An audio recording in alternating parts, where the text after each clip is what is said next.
The story begins in a peaceful lake, where a young boy called Alec sits with his fishing rod. A strange magician called Eldaz asks the boy if he wants to learn magic, and they begin training together. To start training, Eldaz hangs a target in front of Alec and tells him to concentrate. He describes a vivid story, helping Alec believe he's stuck in a situation where he needs magic to save his friends. With intense focus, he summons a fire circle, and his teacher guides him to calm down and release it. Once Alec is relaxed, he releases the fireball and hits the target. He feels happy to have mastered the spell and tells Eldaz it was more difficult than normal spells. However, Eldaz reminds him that it takes regular people a month to learn a single magic spell. While Alec mastered in just one day, motivated by his success, the boy feels eager to learn more spells, reminding him to rest. Eldaz tells him to stop training and fish for the rest of the day. Alec sits down to fish, but feels disappointed that he's not learning more.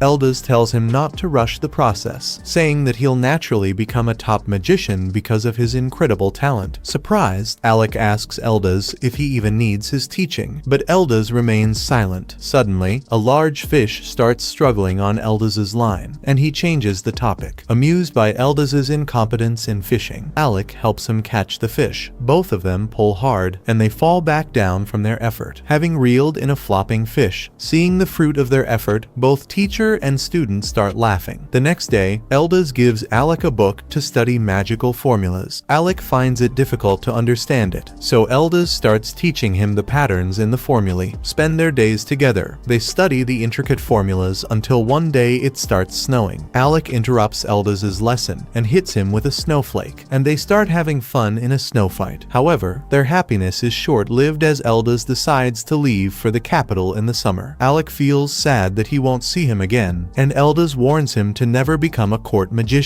Feeling confused, Alec asks why he taught magic to him, so Eldaz reveals that he was repaying a kindness from Alec's late mother. After his final words, Eldaz turns around and leaves Alec behind. Many years later, Alec is studying at the Royal Magic Academy. Looking through the student records, he finds out that Eldaz graduated as a top student and became a court magician. However, Eldaz was later banished from the court, so Alec feels furious at the royal court. To repay Eldaz's kindness, he decides to change the court by becoming a court magician himself. Sometime later, Alec is working as a court magician in Crown Prince Regulus's party. After a fierce battle, the prince turns around and fires him from the job. Shocked, Alec asks him why he's kicking him out, and Regulus asks him to state his job duties. Alec says that his job is to help the prince with magic, so Regulus reminds him that he failed this job in their previous battle. Regulus points out that he fights at the front lines as a swordsman, while their mage Lenny unleashes powerful offensive spells, and Ix, the tank, guards them from enemy attacks. However, he thinks that Alec's support and enhancement spells are completely useless for their party. Alec tries to explain why he only uses support spells, but Regulus interrupts him and mocks him for being weak. Lenny also chimes in and taunts Alec for always being passive and trying to avoid dangerous situations. She reveals that she always hated Alec's cowardly attitude and only accepted him because Regulus accepted him to the party. With Regulus's open rejection of Alec, both Lenny and Ix feel free to cast him out as well. Regulus says that he saw potential in Alec since he graduated as a top court magician, but now thinks that he only bought his way to the top. Once again, Alec tries to defend himself, but Regulus notices a dagger on his belt and snatches it away. He scolds Alec for carrying a weapon, saying that he doesn't allow commoners to own them. Alec says that he was only preparing for potential dangers, but Regulus grabs his collar in fury. He thinks that commoners are a bunch of idiots who can't listen to basic orders, and Alec grows quiet. Regulus yanks Alec's magician's robe off, saying that he doesn't deserve the position of court magician. The prince's harsh words send Alec into a silent panic, and his party heads into the dungeon, leaving him behind. Afterward, Alec heads back home to study the dungeon, knowing that the prince lacks the magic strength to face stronger monsters at level 30. Alec takes extra precautions to protect him. He leaves for the capital and asks the royal guards to let him inside, but they refuse, reminding him that he lost his court magician title. As the guards point out that commoners aren't allowed inside, Lenny comes out and starts mocking Alec again, mentioning rumors of Alec entering level 67. She thinks that he just made up some stories to sound powerful. As she heads back in, Alec starts following her her, but the guards block his path. Then, Alec holds out a scroll and begs Lenny to deliver it to the prince. She turns around and takes the scroll, and Alec thinks she'll at least complete this small favor. However, Lenny coldly smirks and rips the scroll apart in front of him. Turning back around to leave, she tells the guards to get rid of him. Afterward, Alec heads back to town, feeling sad that he couldn't change the royal court even after 4 years of struggles. While he's lost in thought, Alec's former party leader called Yorha notices him standing there. He turns around to look at her, and she quickly rushes to hug him. The two of them sit down together, and Alec tells Yorha about everything that happened. Understanding why he's feeling depressed, Yorha feels angry that the Galdana Kingdom's court is so unreasonable, as she complains about their obsession with segregating commoners and nobles. Alec feels worried that someone might hear. However, Yorha points out that they're alone before remembering Alec's suffering. He tells her he'll be fine, and she feels happy that he got kicked out from the prince's party. This confuses Alec, so Yorha reminds him that she made a promise years ago to recruit him back to her party. Saying that she came to the capital just to recruit him, Yorha gets up and asks Alec if he wants to join her party. As he stares in shock, Yorha asks him again, saying she needs his power. Alec is overwhelmed by emotion and reminds her that the court banned him for being useless. However, she simply laughs and says it doesn't matter. She tells Alec that her entire party has been waiting for him to come back. Remembering Alec's potential, she tells him he can become a court magician again if he doesn't want to join her. Tears appear in Alec's eyes, and he gets up to join Yorha's party. She smiles and wishes the best for their future adventures, welcoming Alec back to the ranked party called Lasting Period. As Yorha holds his hands, Alec feels glad to return to his old friends. Afterward, they start heading home together. Sleeping in his carriage, Alec remembers Eldaz's warning to never become a court magician. As he wakes up from the dream, Yorha tells him that there is still some distance from their hometown, Fizzle. Alec nods, but stays awake, which worries Yorha. Alec explains that his situation played out just as Eldaz warned him, before heading back into thought. Meanwhile, in the royal capital, Prince Regulus learns that Alec has left their kingdom. After Lenny tells him that Alec has become an adventurer, Regulus mocks Alec for claiming to be the biggest genius of the Magic Academy, as he thinks that Alec is a coward for running away. Lenny offers him a drink to celebrate their new party member. She thinks that the new member is a great addition because he's a brilliant talent from a noble Duke Fornius's family. Regulus accepts the drink and takes a sip, while Lenny glazes him and acts like they'll conquer the whole dungeon with their strength. As the drunk prince laughs arrogantly, Alec and Yorha finally return to their hometown, Fizzle. Alec feels happy to be surrounded by so many adventurers, and Yorha tells him that they'll explore a dungeon to the city's west. Before heading out, Yorha remembers to get Alec registered at the Adventurers Guild. After they enter the Adventurers Guild, the receptionist informs them that they need a special license to explore dungeons deeper than level 30. She also explains that only the adventurers who've been registered for 2 years can get the license. Yorha feels upset and asks the receptionist why her party member Kraja didn't get the pass for them. The receptionist explains how Kraja threatened the guild to just hand out the pass, leaving Yorha completely embarrassed. Afterward, Yorha sits down to eat with Alec. Upset that Kraja messed up her job, she takes a bite of her sandwich, complaining that they can't wait 2 more years to enter the dungeon's 52nd floor. However, Yorha cheers up after finishing her food and decides to explore easier areas for the time being. Alec feels surprised, but she explains that it'll be a good warm-up for their serious adventures. Cheered up, Yorha gets up and tells Alec to enjoy his time with her in the City of Dungeons. After lunch, they head out to a dungeon where a swarm of monster bugs surrounds them. Yorha casts some defensive magic on Alec, who rushes forward and cuts down the bugs. Yorha feels happy about their teamwork, but points out that this starter dungeon is oddly difficult to clear. As the bugs start multiplying, Alec notes that some accident must have happened in the dungeon's deeper levels. Yorha casts a defensive spell on herself and walks forward, but Alec tells her it's not safe. Feeling confident, she keeps going, saying that Alec has lost his old courage. Yorha reminds him that he'd never back down from any monster and tells him to trust her judgment. Watching the monsters gather and bombard Yorha's shield, Alec feels stuck, but remembers that he's not a court magician trying to help a spoiled prince anymore. Feeling free to help his friend, Alec concentrates and gathers his magic. Yorha notices his focus, and Alec unleashes a powerful fire spell that burns all all the bugs to a crisp. Yorha feels happy that her friend's old spirit returned, but Alec jumps to take out some more bugs behind her. Then, as a full swarm starts surrounding the two of them, Yorha casts a big shield while Alec charges a big spell. The bugs buzz helplessly around them as Alec calls a huge magic circle, unleashing a devastating thunderbolt spell that wipes them all out. Relieved that the fight is over, Alec sighs, and Yorha congratulates him. Suddenly, a giant worm monster pops out from the ground and catches Yorha. With no time to relax, Alec realizes that the worm must be the reason the bugs were so panicked. As Yorha dangles from the monster's teeth, Alec reminds her that she has the strongest support magic in the academy. She smiles, recalling that he has the most powerful offensive spells to help with. With Yorha's support, Alec calls forth a blazing dragon that coils above his wand. He chants a spell called Blazing Tornado and launches it towards the worm. The dragon instantly swallows the worm and burns its entire body to ashes, leaving Yorha safe in her defensive bubble. After landing on the ground, Yorha runs to Alec, who praises her abilities. Yorha tells him that he's the strongest magician in the world, and Alec shyly accepts her praise. She thinks that Alec acts just like old times as she recalls one of their party's previous battles. While Lasting Period was off making records, the Royal Academy was having its graduation ceremony. A girl called Rosa sighed, watching Yorha's team returning from their win. After learning that they had gone down to floor 68, the students around them felt shocked since the previous record was only 37. Yorha's party made their way to Rosa, who gave them their degrees with their rankings. Ornest got 4th position, followed by Kraja on 3rd and Yorha on 2nd, with Alec getting 1st position. After getting his degree, Alec thanked Rosa by calling her Rosa-chan, which made her angry. Ignoring her anger, the rest of the team also started teasing her until she crashed out. Afterward, as they started heading back, Alec stopped behind his team and announced that he would become a court magician. Kraja sighs, knowing that the attractive salary was a tempting offer. Alec awkwardly explained to his friends that even though his father was against his decision, he wanted to support him with the money. Remembering his teacher Elda's, he remained silent before saying that adventuring just wasn't a stable job. Ornest feels regret since they can't make the strongest party with all 4 geniuses, but Kraja starts teasing him for being in 4th place. As Alec smiled at his team's positive response, Yorha tells him to never forget them. She tells him that even if they're going their separate ways, if they succeed in their goal, she'd snatch him away from the royal court. Alec was surprised by her support, and the rest of his teammates agreed with their leader. Before leaving, Yorha told Alec to join their party again someday, which left him speechless. After gathering his emotions, Alec promises to return one day, and his teammates held out their hands to seal the deal. Back in the present, Yorha shares a drink with Alec at his welcome party. Alec notes that she's quite happy, but Yorha's mood changes after she sips the drink. She starts crying about the fire magic he used, saying that he almost turned her into fried chicken with the worm monster. Alec points out that she was fine with her defensive magic, but Yorha refuses to accept it. Then, she starts wobbling in dizziness from the drink, before falling asleep on the table. Seeing her doze off, Alec covers her with a robe. However, a big man behind him thinks that he's too gentle to be an adventurer. Alec looks back at the tough guy, but ignores him and goes back to drinking. Angered by his response, the guy tries to punch Alec, but he easily blocks it with a spell. This time, Alec takes the man seriously, and the man feels satisfied that he got his attention. He wonders why Alec came back to be an adventurer despite being an elite court magician. Then, the man gives Alec an adventurer's card as compensation for punching him, but with one condition: he wants to see what a court magician is capable of. Alec wonders who this troublemaker man is, and the sleepy Yorha mumbles that it's the guild master. Shocked that the brutish guy's real identity, Alec follows him into a training ground. The guild master welcomes both Alec and Yorha, explaining that he uses this ground to assess adventurer parties before promoting their rank. In exchange for the adventurer's card, he tells Alec to prove his magical ability to him. Yorha complains that Alec didn't get any time to rest, but Alec feels confident in completing the test, as he reminds her that they can skip 2 years of waiting by passing this test. Yorha agrees. Once Alec gets in the ground with the guild master, he introduces himself as Leviel, remembering that he once led a powerful party. Alec praises Leviel for his S-ranked magic abilities. With a smug grin, Leviel gets ready, saying it's just past glory. Alec starts the fight by casting a thunderbolt at Leviel,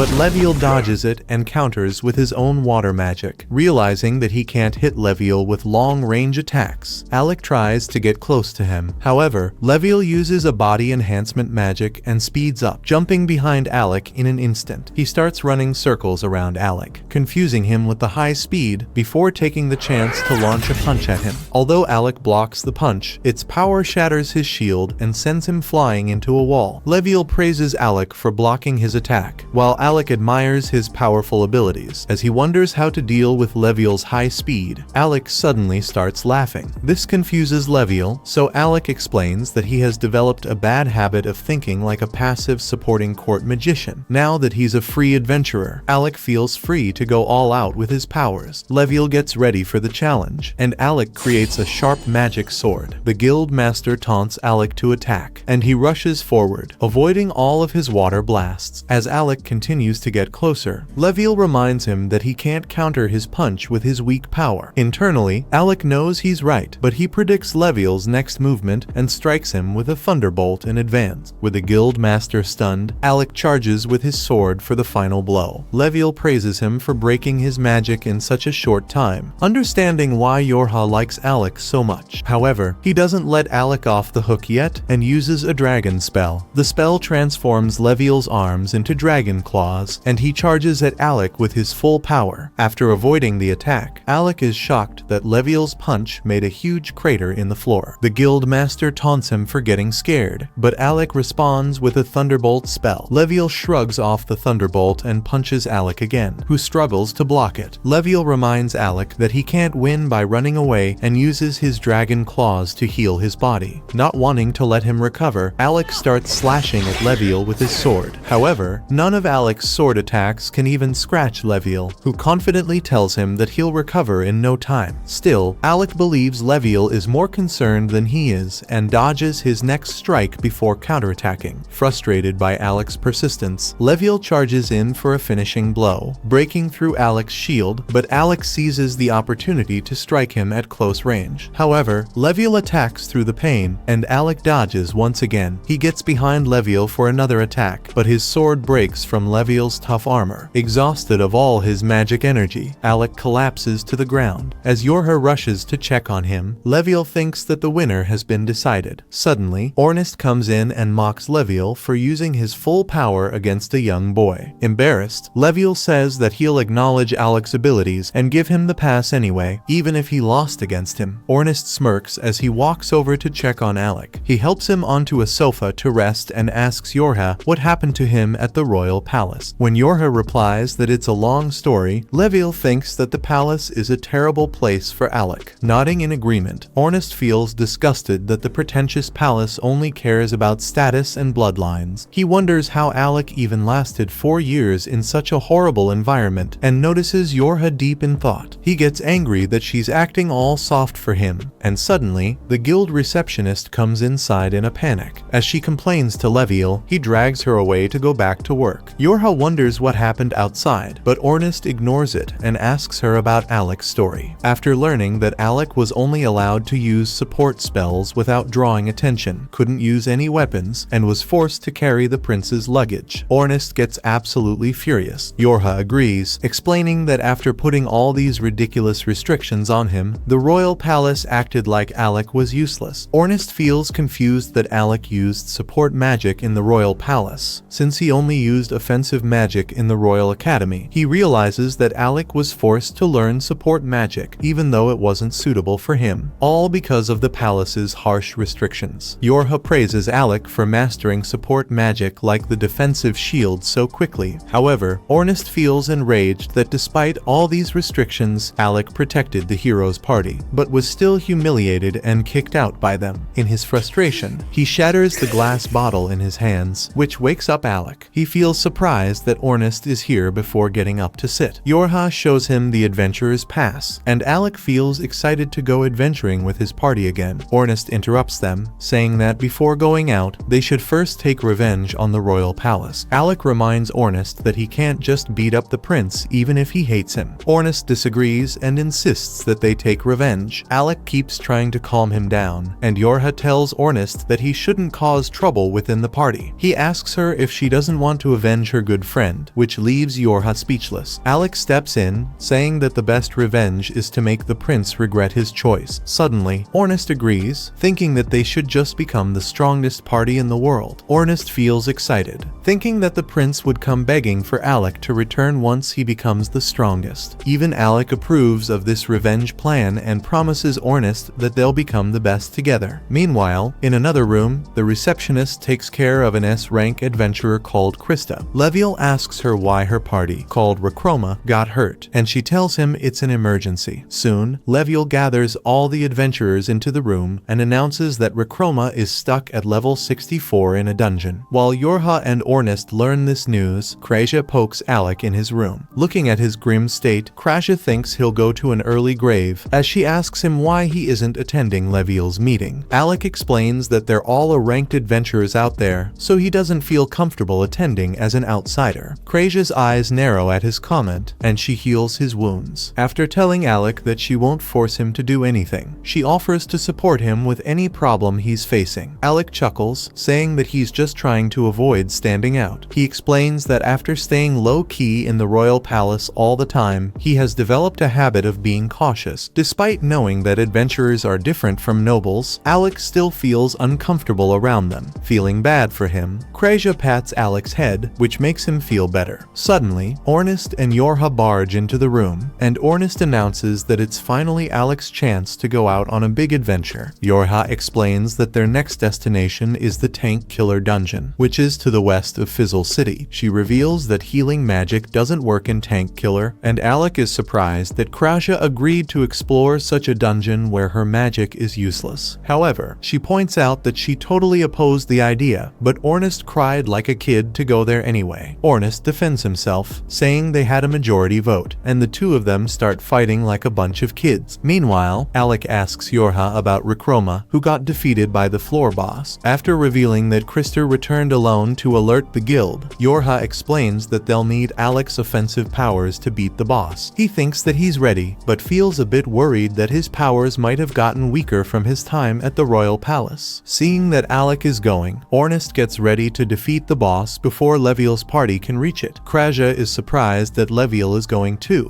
and Yorha responds that they'll be partnering with his team. At this news, Krasia realizes that they're just supporting characters to pad up Leviel's main party. Alec also nods, and Ornest wonders why they're okay with being the side characters. In response, Alec tells him that he's the only unqualified person, but Ornest reminds him that he's their strongest magician. Yorha agrees and informs Alec that Leviel specifically asked him to come, and he finally feels some confidence in his own power. With the support of all his friends, Alec gets ready to join the lasting period party again. Once they're all ready, they head out to the Tank Killer Dungeon. Ornest thinks that this is the beginning of their party's legend, but Yorha says that she just wants to keep exploring with her friends. As Krasia agrees, Alec also laughs at Ornest's hot-headedness. He apologizes to his team for making them wait so long, but Ornest tells him they were happy to wait. Soon, they all prepare to head inside and start their official comeback as the Academy's strongest party. Before entering the dungeon, Ornest points out that if they explore it level by level, it would take forever to reach the 64th floor. Yorha agrees and explains that Krista obtained a magic core from her party when they reached that floor. Krista gave the core to Yorha so their team could take a shortcut straight to the 64th floor and rescue her teammates. Hearing this, Ornest wonders how the guild master will reach that floor without a core of his own, but Yorha explains that his party already has one. Ornest sighs, wondering why Leviel is even calling their team if he's going to finish the job himself, and Krasia points out that they're just side characters to make the guild leader look good. Once they get serious, Yorha reveals that the floor boss is an undead monster. Since Alec has the strongest matchup against undead monsters, Ornest tells him to stand back and preserve his mana until the boss fight. Alec feels worried to let his team handle the dirty work, but Krasia also thinks it's a good idea. She reminds her team that they're about to face a life or death challenge, so they need to be at their best if they want to survive. Excited for the challenge, Ornest stamps his foot, and Yorha activates the core to teleport them all to the dungeon. As they appear at the start of the 64th floor, the group gets surrounded by skeleton soldiers. Pumped up, Ornest charges straight in with his spear and starts destroying the skeleton army. Concerned that he'll tire himself out, Yorha rushes to support support him with magic. Meanwhile, Alec calmly watches Ornest use his ancient artifact, the black spear called Almersteka. Kraja explains that the black spear is very sharp and durable, but its simple qualities perfect for Ornest. Watching Ornest turn the skeletons into bone meal, Alec wonders if he should stay back. Ornest says that he doesn't need help, so Alec nods, but suddenly, he feels a strange aura behind him. He quickly fires a thunderbolt, confusing Kraja. She asks if something happened, but Alec thinks it was just his imagination. However, he realizes that something is actually trying to attack him, so he summons his mana sword to block a sneak attack from an invisible Reaper. Watching him parry the Reaper's blow, Ornest is glad that Alec's power hasn't decreased in the past 4 years. While Alec is annoyed that Ornest is only testing his power against strong enemies, Ornest says that he trusts Alec to defend him against the Grim Reaper. Knowing that his friend trusts him, Alec feels motivated to meet his expectations. With a burst of power, he slashes at the Reaper at an incredible speed, cutting it in half. After defeating the Reaper, Alec asks Yorha if she knew about the dungeon's dangers, and she apologizes for hiding it. Kraja tells him that it's Ornest's fault for bringing them there, so Alec promises to rearrange the meathead's brain after their mission. Ornest laughs, saying that they have to return home alive first. Soon, another wave of skeleton soldiers pours in, and Ornest feels excited for the challenging fight. Yorha reminds him that they're trying to rescue a team instead of conquering the dungeon, but Kraja thinks he's too dumb to understand simple plans. Both Ornest and Alec get ready to charge with their weapons, so Yorha boosts their power with her magic. While Ornest plays whack-a-mole with the skeletons, he notices Yorha panicking with one of them. Luckily, Kraja shoots it down for her, which gives Alec the chance to ready a big attack. After the team stands behind him, Alec charges a magic circle, planning to eliminate all the incoming skeletons. After frying all the skeletons into ashes, he says that the coast is clear. Ornest asks him why he always uses Thunderbolt instead of other spells, but Alec remains silent, thinking about all the times Prince Regulus stopped him from using his abilities, as Alec says that he only uses the spell because it's easy to cast. But Ornest stops him, knowing something is up. He keeps poking Alec to explain, but suddenly, the ground starts shaking. The group realizes that the sound is coming from the floor boss, and Ornest gets ready to charge into the dungeon's depths. With Yorha's help, he speeds into the tunnel, while the rest of the team chases after him. Yorha praises Ornest for being so fast, but Alec thinks that she's even more impressive because she can help them run just as fast as he with her magic. As Yorha gets flustered, they reach the end of the tunnel. Outside, they find Ornest staring at a young mage called Loki running for his life from a giant dragon. Loki keeps crying at Ornest to save him, but he ignores the poor mage, knowing he has the power to survive for so long. As Alec feels confused by his friend's indifference, Ornest explains that Loki is actually Rakroma's support mage, and they're here to rescue him along with the rest of the party. Meanwhile, Loki swears that he'll haunt Ornest as a ghost for ignoring him in danger. Suddenly, Loki trips on the ground, and Alec gets ready to help. However, Kraja tells him that he'll be fine since this is how Loki fights. Suddenly, he grins at the dragon. As the creature steps towards him, it triggers a fire trap that pierces through its body. After seeing his dirty tricks, Alec finally understands why his friends call Loki a jerk. As the dragon roars in pain, Loki starts mocking it, so it responds by charging up a superheat laser. Before he can react, the laser melts through everything in its path. Luckily, Ornest saves Loki before he can be evaporated. Ornest explains that although he knew Loki still had some fight in him, Alec got too worried and ordered him to save him from the beast. As the dragon growls at them, Alec gets ready for a big fight. The dragon attacks with its claws, but Yorha blocks the hit. Alec tries to attack with a thunderbolt, but the dragon actually runs away instead of fighting. He realizes that it's heading straight for Loki and warns Ornest to be careful. With a thunderbolt attack, Alec distracts the dragon, giving Ornest the chance to run back towards his party. As Kraja is shocked by his actions, Ornest throws Loki straight at her. After Kraja catch him, she takes Loki away, while Ornest gets ready to fight without distractions. Yorha reminds him that they're not here for a monster brawl, so he should let Alec finish off the dragon. Alec nods and watches as Kraja takes Loki to a safe distance. Once they're ready, Yorha casts every enhancement spell on Ornest, who leaps into the air and strikes the dragon. He manages to get a few hits, but his spear gets stuck, which gives the dragon the chance to knock him to the ground. As Ornest is defenseless, Yorha quickly runs up to check attack on him. Before she can check, the dragon raises its claw to attack, but Yorha blocks it with a shield. While she struggles to hold on, Loki finally learns that Alec has returned to lasting period, as Alec summons multiple magic circles to surround the dragon. Loki is impressed to see so many at once, realizing that Alec is a genius. However, Kraja tells him that her friend has much more power to offer. In front of Loki's eyes, Alec summons 20 more circles, surpassing the records of magical genius dozens of times. The dragon tries to interrupt Alec's spell by charging towards him, but Ornest finally gets up and stabs its tail to stop it. With this distraction, he jumps away from the dragon, and Alec finally completes his spell. He unleashes a boosted thunderbolt spell combined into one, which starts frying the dragon alive. However, it manages to escape before it can be burned to a crisp. After escaping, the dragon opens its mouth to attack him, and Ornest tells Kraja to distract it. She immediately launches an arrow rain that stops the dragon in its tracks, while Yorha uses a magic spell to bind the dragon's limbs. Ornest also attacks the dragon with his spear, weakening it for Alec. Alec takes this chance to create 4 new magic circles, which surround the dragon and seal it under high pressure. Even under the seal's pressure, the dragon opens its mouth again to attack, and Alec praises the creature for remaining calm under so much pressure. Alec possesses a spell for a moment like this. It was his master who taught him the technique years ago, and ever since, Alec is the only mage capable of casting it. He waits for the dragon to strike. As it unleashes a magic beam, Alec casts a reflect spell, sending the monster's attack back at full force. Somehow, the dragon still survives its own attack and starts charging another attack. However, Alec uses the 4 seal formations to unleash a scorching inferno that blasts the dragon's body with hot flames. Unfortunately for the dragon, Ornest charges in to split its head and finish it off. Once the dragon is defeated, Alec and Ornest both congratulate each other. Yorha and Kraja also come up, taunting their 4th place teammate for the assist. As the party laughs, Loki approaches them, praising everyone for their abilities. He asks Alec if he's the same royal court magician from Galdana who was rumored to have defeated the Hydra. Loki thinks that Alec is definitely strong enough to beat the Hydra, but Alec reveals that he got fired from the court. This shocks Loki, but Alec says he's doing fine even after losing his job. However, Loki tells him that he's actually feeling bad for the royal palace, which was dumb enough to kick out a genius like him. Then, Loki starts harassing Yorha, saying that Krista will repay her for the help. Yorha notes that he's deflecting his own responsibility on the team leader, which Loki shamelessly ignores. Then, he asks the party for some recovery potions, saying he donated all the potions he had to someone else. After getting serious, he explains that one of his party members is still fighting a floor boss that is even stronger than the dragon they just defeated. Kraja asks if the dragon they just fought was a normal enemy, but Loki explains that this floor actually has multiple bosses. He reveals that he just lured out the dragon because it looked dumber and easier to trick, so his team could fight the other one. Kraja admits that Loki is great at causing trouble everywhere. Despite the insult, Loki shamelessly tries to flirt with her, so Ornest splashes a potion on his face. While the two of them start bickering, Kraja asks Loki what the stronger floor boss is like. He reveals that the other boss is a necromancer wearing metal armor, but the armor seems hollow from the inside. As the party realizes that the armor is the boss's real body, Loki points out that physical attacks can't hurt it. Then, he turns to Alec and gives him an artifact. Alec is confused, so Loki says that he knows about his ability to use weapons. Alec smiles and praises Loki's sharp observation, to which Loki replies that he has to stay alert since he's a support mage. After praising Alec's ability to look weak yet intimidating at the same time, Loki explains that he can't defeat such a powerful boss without the artifact. As the artifact glows, it expands into a magical sword called SC Warts, the Ripper of Heaven. Ornest wonders why he is being so helpful to them, so he reveals that Loki wants Alec to fight only with his physical attacks. The party gets enraged, knowing that the monster can't get hurt by physical attacks. However, Loki grins maliciously, saying that this time he will prove his abilities and help Alec defeat the boss with a devious plan he has in mind. Meanwhile, on the 30th floor of a dungeon, Regulus's party runs from some monsters. Regulus asks Lenny to blast the pests away with her magic, but her wand sputters and fails to work. Frustrated, he wonders why his teammates are so useless and decides to fight the monsters himself. However, he realizes it's pointless when his sword harmlessly effortlessly bounces off a monster's tough shell. After getting humbled, Regulus gets lifted like a sack of potatoes as his team escapes the dungeon. While being carried away, the prince wonders why it's so hard to defeat monsters he can normally destroy. Then, he realizes that ever since he fired Alec from his team, their performance has suddenly gotten worse. Instead of giving Alec credit for his good work, the prince blames Alec for cursing their team as revenge. After escaping the dungeon, Regulus gets a mage called Vogan to check for any curses. Once Vogan completes his diagnosis, he tells the prince that he's just imagining things. Regulus still refuses to accept his own failure and blames Alec for everything. Hearing Alec's name, Vogan is surprised and suggests that Regulus can't clear the 30th floor because it disables all support magic. Regulus scoffs, thinking that support magic is for weaklings, and keeps wondering why he's such a failure. Vogan points out that Alec already warned Regulus about the magic restriction on the 30th floor, but the prince keeps ignoring Alec's name. Vogan reminds him to have some respect for Alec, since he's the legendary student that reached the 80th floor, but the prince laughs, dismissing it as a bunch of rumors. Soon, a messenger knocks on the door and tells the prince that the king wants to speak with him immediately regarding Alec. After entering the king's room, Regulus thinks his dad has also figured out Alec, but the king asks him if he knows about Eldas. Seeing his son's confusion, the king explains that a few decades ago, Eldas was banished for daring to warn the king to change how the royal court works. Otherwise, their kingdom would be destroyed by a calamity. The king thinks that Eldas was just insane. Regulus agrees that disrespectful noblemen like him deserve to be exiled. Then, the king reveals that after he banished Eldas from the court, he entered the Royal Academy as a commoner and silenced everyone with his incredible skills. After graduating as the academy's top student, Eldas used another opportunity to become the court magician and return to the king. Remembering Eldas's strange words, the king laughs, saying that he disappeared after that. As the king recalls Eldas's warning that commoners shouldn't be underestimated, he asks Regulus if he knows why he was sent to the dungeon. Regulus thinks that it's just so that he can gain strength and experience, but the king reveals that he was just testing if Eldas's words were true or not. The king thinks that it might be time to change the rules of his kingdom and start employing qualified commoners instead of nitpicking their backgrounds. As the king finishes his statement, Regulus gulps and says that it would tarnish their family's reputation if they relied on commoners. Regulus reminds his father that he's the one who taught him to respect nobility, but the king says that he also trusted Eldas with one decision, saying that Alec is the person who caused him so much pain. Regulus begs his father to reconsider his decision, but suddenly, a servant shows Regulus the remnants of Alec's written report. When Regulus reads the notes, he sees they include a full guide to clearing the 30th floor of the dungeon. The king reveals that the notes are from Alec, and he couldn't have covered all the strategies in such detail without clearing the floor several times. Learning this, Regulus's inflated ego takes a huge hit, and he quietly turns around to leave. As the prince walks away, the king asks Vogan to take care of his son. In the palace halls, Regulus slumps against a wall, wondering why Alec never discussed any strategies before. Remembering that he's the one who kicked out Alec without giving him a chance, the prince finally admits that he's the useless one. Thinking that Alec probably thought he was too stupid to discuss strategies with, he smashes a vase in rage. Then, Regulus asks Vogan for a favor. Meanwhile, back in the dungeon, Alec wonders how Loki's artifact will help him take down the floor boss. As Ornis tells Loki to stop bossing them around, he points out that Alec can use his magic at the right time. Yorha realizes that Loki is trying to fool the floor boss into thinking that Alec is a swordsman to strike him at a weak spot. Krasha thinks that they'll just waste their time trying to trick a brainless monster, but Loki reveals that this boss is intelligent. As he tells the team that the boss monster can use advanced sword techniques, they all fall speechless, seeing everyone so uneasy. Loki tells Alec to use his sword for most of the battle, but finish the fight with magic. After Alec accepts his plan, Loki turns to Krasha for some help. She isn't interested, but Loki tells her that he needs her mana to teleport anyway, knowing that teleport magic is a national secret. Krasha is shocked, while Yorha covers her ears to avoid getting involved. Loki laughs, saying that it doesn't matter since there aren't any spies in the dungeon. Anyway, as the careless mage keeps laughing, Alec tells Yorha that if anyone questions them, they'll just blame everything on Loki. As Loki draws the teleportation circle on the ground, Alec wonders asks if they can trust him. Yorha tells him that while Loki isn't honest about everything, he's still a trustworthy guy. She reveals that 2 years ago, Loki was in charge of a search team looking for the Arcana dungeon, and they returned without any casualties. As Alec feels impressed, Yorha reminds him that Loki's party leader is also a reliable adventurer. With her words, Alec decides to trust him and calls out to Ornest, reminding him that he rarely gets a chance to use swords. He tells Ornest to play like old times. While they bicker in the background, Loki is genuinely surprised that the team is getting along so well after 4 years of being separated. Kreja reminds him that old friendships don't fade away so easily and points out that his own team trusts him enough to handle the dungeon boss by himself. Suddenly, Loki shifts the serious topic and starts teasing Kreja, who quickly covers his big mouth. Soon, the teleportation portal is ready and everyone waits for it to activate. Loki explains that the teleportation magic can only take them to specific spots marked on the map. He warns the group to remain alert since they could face the final boss at any time after teleporting. Finally,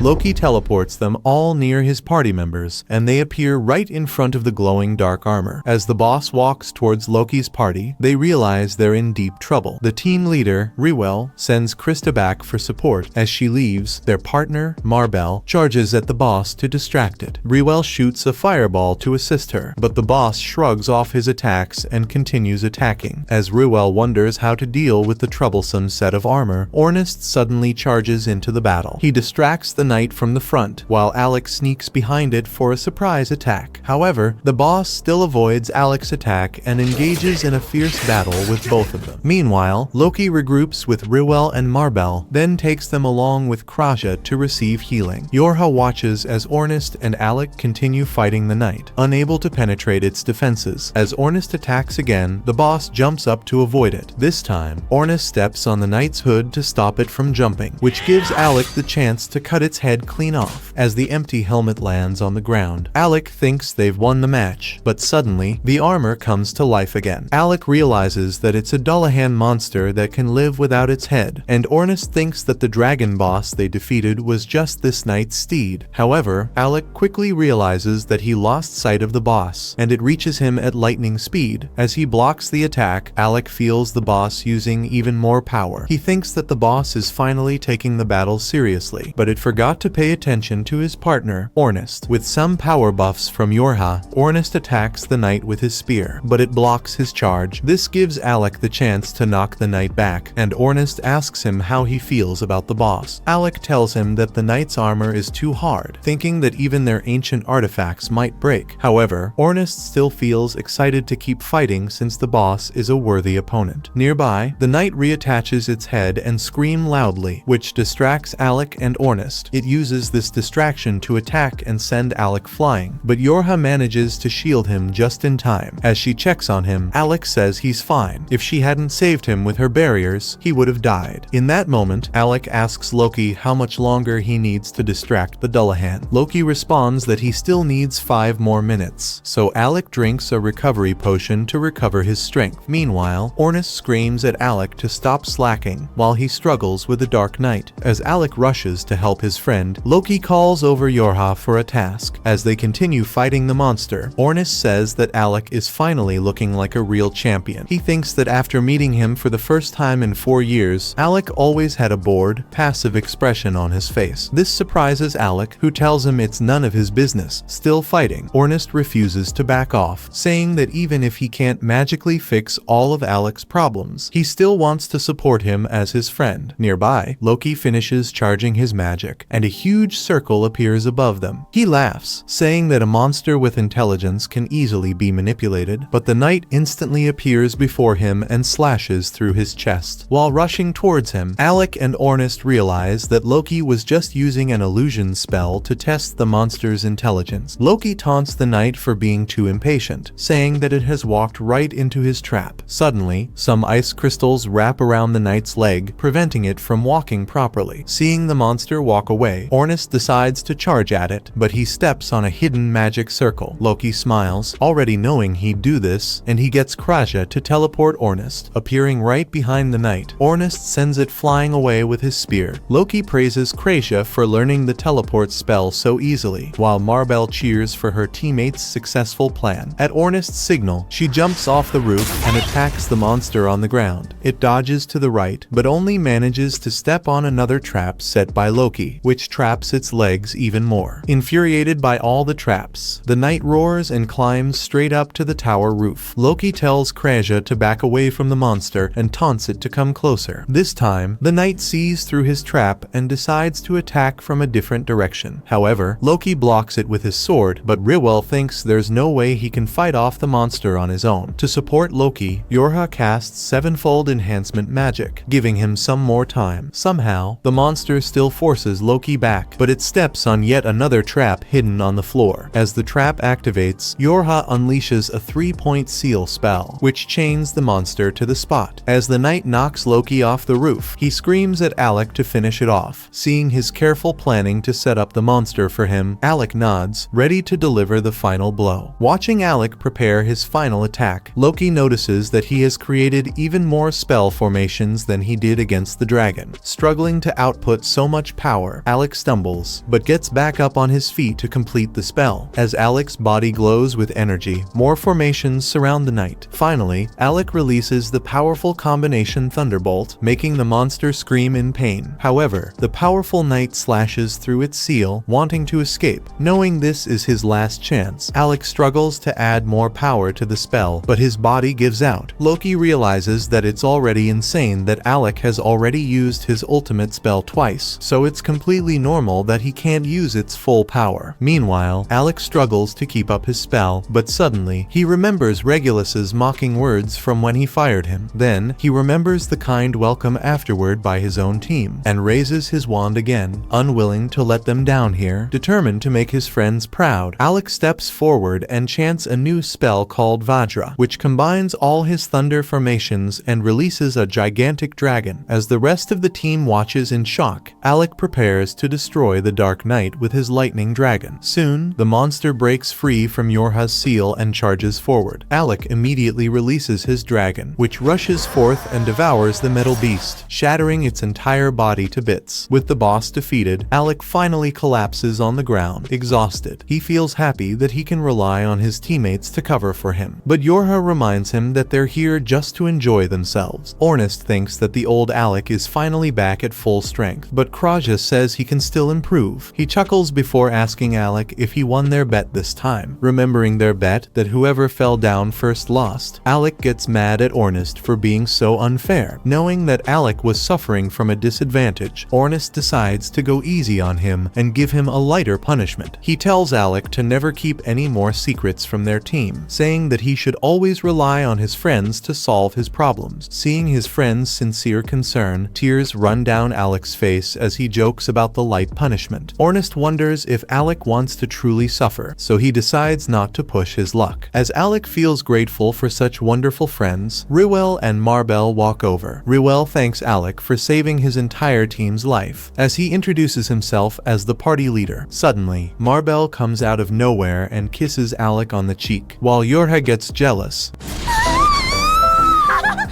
Marbell thanks him for the help and invites him to explore dungeons with her party. Yorha reminds her that Alec belongs to her team, while Loki praises his incredible performance. As Loki thanks the team for saving his life, Ornest and Kraja start bullying him to give them something in return. Feeling pressured, he finally agrees, wondering why the two of them partner together to bully him. Then, Loki turns around, thinking that the party wants him to give a letter of recommendation for them. Alec wonders what the letter would do, so Rywell explains that in order to be promoted to S rank, all ranked parties need a letter of recommendation and approval from the guild master. He reassures Alec that he'll write the letter of recommendation himself, and Ornest thinks it's a good idea to send Rywell instead of Loki. Feeling attacked, Loki asks if everyone hates him so much, and literally every single person nods, laughing at his misery. Once their discussion is done, Alec heads over to where he defeated the knight and picks up its monster core. With the core collected, Reuel's party says goodbye and leaves the dungeon. They praise Lasting Period for their amazing abilities, and they all grin, celebrating a job well done. Afterward, the party returns to the guild, where Alec gets his reward from the guild attendant. She sends him off after praising his performance, and Alec runs into the guild master, who tells him he's got a visitor from Galdana. As Alec meets this visitor, he finds out that it's Vogan. Vogan asks him if he wanted the prince to die by hiding his abilities from him. However, Alec reminds him that the spoiled little prince wouldn't listen to him anyway, which silences Vogan. Then Alec asks if the prince has a new court magician. He laughs and explains that the spoiled brat was humbled on the dungeon's 30th floor. Vogan says that he was hired to teach the prince and be his bodyguard, but he got tired of his attitude. Realizing that he's the prince's bodyguard, Alec figures that Regulus must also be in the guild. He asks Vogan where the prince is right now, so he explains that he's in the guild's arena to avoid him. Alec asks him to lead him there, since he has some stuff to settle with Regulus. As the two of them walk downstairs to the underground arena, Vogan wonders why the prince is so rigid about his views on nobility. Alec thinks that it's only normal for nobles to act like a bunch of snobs, and Vogan sighs, frustrated. This surprises Alec, who points out that he's a noble himself. However, Vogan says that he doesn't care about meaningless statuses, and he hates the way Regulus thinks. Soon, they enter the arena, where Alec finds the prince standing in a cloud of dust. As Regulus turns around, he glares at Alec and reveals what the king told him. Alec is surprised that the strict king actually wants to change his court, but Regulus tells him he'll only accept the change because his father ordered him. He points an accusing finger at Alec, crying that lowly commoners don't deserve to work with holy nobles like him. Frustrated that he grew up his entire life thinking he was better than everyone else, Regulus starts screaming and grabs Alec's collar. As the prince sheds tears, overwhelmed by emotion, Alec admits that he can't understand his feelings. However, he tells the spoiled brat that it's his fault for never listening to him. Regulus gets angry, but Alec shakes him off, saying that if he had listened to him, he wouldn't have gotten humiliated in the dungeon. Despite being in the wrong, Regulus's ego blinds him, and he refuses to listen. He places a hand on his chest, which starts glowing, and summons his weapons to challenge Alec. Regulus tells Vogan that he doesn't think the king is right, and Vogan nods as he listens. The prince tells him to make the king change his decision if he can defeat Alec and prove the superiority of nobles. After his announcement, Regulus charges at Alec, who blocks his attacks. Alec feels surprised that Regulus switched to twin swords, and the prince tells him it's just an ancient artifact. He reminds Alec that he himself told him to stop using a heavier sword. Alec told Regulus to switch to smaller twin swords, since they would be easier to wield with his younger body. Even after taking his advice, the prince collapses to the ground as Alec dodges his attack. Watching the prince's sudden passion, Alec asks Vogan if he encouraged him to do this. The bodyguard calmly tells Alec that he wanted Regulus to confirm a commoner's ability with his own eyes, since he was too stubborn to acknowledge them. As the prince struggles to get up, Vogan tells him to prove his bluster about nobles with his actions. Angered by his taunt, Regulus tries to attack again, but Alec blocks it once more. While the prince desperately slashes at Alec, Vogan reveals that he told the prince he'd earn his respect if he took action, even if he couldn't prove himself. Then, Regulus charges a special attack to break through Alec's defenses, but he still deflects the attack. Exhausted, Regulus realizes that Alec is enhancing his own abilities through support magic. He remembers that while exploring the dungeons with Alec, he never used to get tired because his support magic protected him during his reckless actions. In response, Alec says that he was simply doing his duty, but Regulus reveals that when he went to the dungeon after kicking him out, he got his butt kicked every time. Frustrated by his repeated losses, Regulus finally read through Alec's notes. Even though it hurt his very bloated ego, Regulus admits that his notes were perfect and thorough. It left Regulus completely frustrated that Alec could even predict what he'd do in dangerous situations, so he thought that he was a complete genius. Unfortunately, despite recognizing Alec's ability, Regulus says that he wants to take him down. He challenges Alec to take him seriously, so the magician finally summons his sword. This time, he gets serious and reminds the prince that he can absolutely crush him. Before making a move, Alec asks the prince if the king truly thinks their kingdom needs to change. The prince reveals that the king is testing the abilities of nobles and commoners, so he made him explore the dungeon for an experiment. Regulus feels humiliated that he was just a testing project project for his father. And Alec finally realizes why the king was so nice to him all those years. The prince wonders if he's satisfied, but Alec tells him that he previously used to think he wasted all those years in the palace. However, if the king changed his mind, it means that his efforts and Eldaz's struggles all those years ago weren't meaningless. As Alec announces his happiness, Regulus is shocked. Then, Alec finally grips his sword, ready to finish the duel. Suddenly, he appears before Regulus in a flash and raises his sword. As the spoiled prince flinches in terror, Alec knocks out his swords in front of Vogan. Once the dust is clear, Regulus is left staring at Alec from the ground. He angrily asks Alec why he didn't hit him, wondering if he spared him out of pity. Regulus tells Alec why he isn't angrier at him, recalling all the times he humiliated him for no reason. As the prince goes on his tangent, Alec stares silently, while Regulus breaks into tears. The young prince loses all hope, thinking his previous ideals and dreams have become completely meaningless. The prince wonders what to do next, since he doesn't know what's right anymore. He thinks that perhaps if he died, his dad would reconsider his decision in grief. However, with Alec looking at him in pity, Regulus thinks that there's no way out for him. In his desperation, Regulus asks Alec what he should do next, which makes him laugh. Alec apologizes for laughing, but says that he never expected the prince to suddenly ask him for life advice. He explains that at first, he also wanted to beat up Regulus and take revenge for all the suffering he put him through. However, with the prince crying and begging him for help, he can't help but laugh at the absurdity. Then, to answer Regulus, Alec says that he doesn't know, since he is always relying on others because of how unpredictable life can be. Alec says that even he struggles to answer what he should do next. However, he tells the prince that he shouldn't ask others for advice and should make his own decisions about what to do. Hearing his advice, Regulus calms down and realizes he should answer his own questions. Then, he asks Vogan for an item, so he hands over the court magician's robe to the prince. Regulus offers the robe to Alec, saying he took it away from him unfairly. In that moment, Vogan also shows him a letter from the royal palace, and Alec asks if it's a royal order. Vogan says that it's actually a request from the king, so Alec refuses to take the robe. He tells the prince that he doesn't want to leave his friends and won't ever become a court magician again. Alec tells him to give the king his warmest regards. The prince throws the robe at him, giving up on Alec. Regulus turns around to leave, saying that he's a total loser for refusing the king's kindness. Alec smirks, saying that he's already a useless commoner, so he can't be missing out much. Finally, Regulus says that he hates Alec, and Alec replies that he feels the same way. Hearing him agree, Regulus leaves, this time with a smile on his face. Vogan turns around to follow his young lord, while Alec laughs, finally feeling free of a mental burden. Sometime later, the team is relaxing in their room when Alec asks if everyone is free. Ornest, Krasia, and Yorha say they have time, so he asks them if they can show him around the city. At the mention of sightseeing, Ornest suddenly gets a stomachache, while Krasia remembers she's got something to do. Alec gets upset, knowing they're clearly making an excuse to go out with him. However, they ignore him and leave anyway, and Yorha gets embarrassed because they're clearly trying to give her some alone time with Alec. Alec asks Yorha to go out with him alone, since he just wants to explore. She gets flustered by his offer, but agrees to show him around. First, Yorha takes Alec to the Adventurer's Street, where they explore all kinds of stalls selling useful equipment and items, as she warns Alec not to get swindled by fake goods. A shopkeeper offers her a strange pill to boost her fighting power for 10 whole days. Despite her clever advice earlier, Yorha falls for his obvious scam like a toddler getting tricked by candy. As she's about to buy the pill, Alec stops her and pulls her away from the scammer's shop. He tells her to just send Ornest and Krasia shopping for any items she needs, so Yorha recalls the last time she sent those two idiots to the market. Instead of the items she requested, they ended up buying a bunch of useless merchandise with her precious money. Alec sighs, realizing he's dealing with the world's smartest toddlers in his party. Then, he notices Yorha holding a bag and offers to buy the supplies himself. After Yorha thanks him for the help, they enter a cozy cafe to relax for a bit. As they sit down, Alec asks Yorha why Ornset and Krasia hate Loki so much. She smiles awkwardly and explains that they had a squabble before Ornest got his ancient artifact. Yorha asks Alec if he remembers Ornest's reckless fighting style, and he nods. She explains that although he he's wild on the battlefield, Ornest has always had a habit of carefully maintaining and cleaning his weapon off the field. As it turns out, Lasting Period was exploring a dungeon 2 years ago when they encountered an ranked party in trouble. Luckily, Loki and Riwell also came to help, so they were able to fight against the dangerous boss. However, Ornest got injured while protecting the weaker team members from the floor boss, and he tried to hide his injury as they continued fighting. After the boss was defeated, he tried to walk back home with his injury, but collapsed on the way back. Loki and Riwell helped drag Ornest along, but as Loki held Ornest's spear, he thought it was broken from all the fighting. Thinking the weapon was useless, Loki threw it away, which made Ornest furious when he woke up. Yorha believes things still would have been fine, since Loki genuinely got rid of a weapon he assumed was broken. However, he told Ornest that he cared too much about a disposable item, which completely enraged him. She explains that ever since that incident, Ornest and Loki have always been at odds with each other. Alec finally understands why Ornest hates Loki so much, but wonders why Krasha dislikes him as well. So, Yorha tells him that Krasha just thinks he's annoying, and they both laugh at their petty friends. After having coffee, the two of them go back out to explore the market. Soon, Yorha spots a rare elf bracelet, which increases a person's magic power. Although she really wants the accessory, it's too expensive for her. Alec offers to pay for it, and she's surprised that he'd spend so much on her. He tells her that since she's the team leader, it will help everyone if she gets stronger. Seeing his support, Yorha accepts the gift with a big smile. For the rest of the day, they continue exploring the city and its different attractions. Later, in the evening, they look out at the beautiful sunset together. Yorha wonders if Alec likes Fizzle City, and he nods, saying it's much more lively than Galdana. Hearing about the Imperial City, Yorha grows serious and asks Alec if he can answer her question again. This confuses him, so she reveals that ever since she asked him to rejoin their party, she felt guilty thinking that she stole his job away as the court magician. Yorha wonders if he is happy to be with their party, or if he feels forced to tag along with them. He says that although he has some unfinished business in Galdana, his goals have changed to help his party become the strongest in the world. Hearing this, Yorha tears up and tells him she'll never allow him to quit again. Alec smiles, but she teases that she'll send Ornest after him if he disobeys. As they both cheer up, Yorha feels happy that Alec told her about his inner feelings. However, he suddenly becomes serious and tells Yorha he wants to hear her true feelings as well. She's shocked and instantly assumes he's confessing his love to her. But Alec then explains that Ornest pressured him to talk about his worries with the team, which is why he opened up to her. Realizing she just got tricked, Yorha blushes like crazy, and Alec wonders why she's so embarrassed. The next day, Alec is peacefully sleeping in his bed when Ornest yanks his sheets off. Noticing a book beside him, Ornest wonders if Alec stayed up all night reading. He nods, saying that it's important to stay up to date, but Ornest tells him to fix his sleep schedule. Then, he tosses Alec's clothes in his face and tells him to get ready for the day. Finally feeling refreshed, Alec asks Ornest if they should do their usual routine, and Ornest excitedly agrees. After getting dressed, both boys go outside to spar with their swords. Watching them fight, Yorha wonders why they never take any time off to relax. She warns the boys to take it easy, but they ignore her and keep going full throttle. Alec points out that he missed out on 4 valuable years of fighting, so he needs to bridge the experience gap between him and his teammates. Suddenly, Ornest knocks his sword away and raises his own blade to finish him off. Alec manages to counter the attack, but his sword breaks in the process. Ornest reluctantly admits that even though Alec lacks experience, his reflexes are insane. Alec then points out that Ornest was also able to block all of his attacks. When Alec says he planned to beat him in their match, Ornest laughs and tells him there's no way he could ever defeat him. Then, he pulls out his spear and tells Alec to use his artifact sword for a real battle. Thankfully, Yorha stops the boys before they injure themselves in the stupid practice match. Suddenly, Loki shows up and mocks the team for training so hard, then offers some of his own expert advice. Naturally, they all ignore him and leave to explore the dungeon. Loki smiles and tells them they should treat him better since he just got them promoted to S rank. This shocks everyone, and Yorha quickly tries to get the promotion certificate from him. However, Loki keeps it out of her reach, saying that he'll only give it to her if Ornest apologizes to him. As Loki starts laughing at Ornest's misery, Krista bonks him on the head for his childish attitude. Then, she gives Yorha the letter herself, and Riwell congratulates night's lasting period for achieving the S rank status. After taking the letter, Yorha jumps in joy, feeling like she's taken a step closer to achieving her dream. Then, Krista reminds Alec that after reaching the S rank, he's now qualified to explore the legendary Arcana dungeon. Alec wonders why it's so special, so Riwell explains that the Arcana dungeon is even harder than the level 64 they experienced last time. Alec is surprised to learn this, so Riwell offers to give him tips on exploring the new dungeon. Krista explains that they're still indebted to his team for saving their lives, so they're willing to help him anytime he needs it. Suddenly, Loki barges into the conversation and tries to flirt with Yorha and Kreja. However, they just pretend like he offered to treat them all to a feast for their promotion, and the boys get excited to eat. Feeling nervous, Loki tries to act like he has to cancel the plan for an urgent team meeting. Unfortunately for him, Krista just exposes him and tells everyone they've got no meetings, so Loki is dragged away to pay for their meals. A short while later, they all settle down in the restaurant, and Riwell starts their celebration with a cheer. While eating, Alec still feels disbelief that he's in an S-ranked party. Ornis notices him mumbling and wonders if Alec thinks he doesn't deserve the rank without earning it. He gets angry and tells Alec to stop feeling like an imposter, but Alec reassures him that he's not thinking that way. Then, Ornis declares that the promotion is just the start of their journey to become the world's strongest and warns Alec that he'll beat him up if he tries to act like a sore thumb now. With his passionate declaration, everyone gets even more fired up. As they start ordering more food, Loki screams that his credit card is showing negative numbers. Later that night, Yorha gets tired from all the celebrating. Kreja believes Alec is the reason she's been so happy. Suddenly, the guild receptionist comes out and tells Kreja she's got a patient who needs urgent help. Kreja follows her inside and heals the patient, and the receptionist thanks her for the help. Noticing many other injured adventurers in the room, Kreja wonders how so many people got hurt. The receptionist explains that recently, a criminal group called the Shadow Guild has been targeting adventurers. Just then, Leviel enters the room with another group of injured adventurers and brings Kreja along, explaining that this girl is Olivia from Nameless. He leaves her to handle the situation, and Kreja begins checking Olivia's wounds.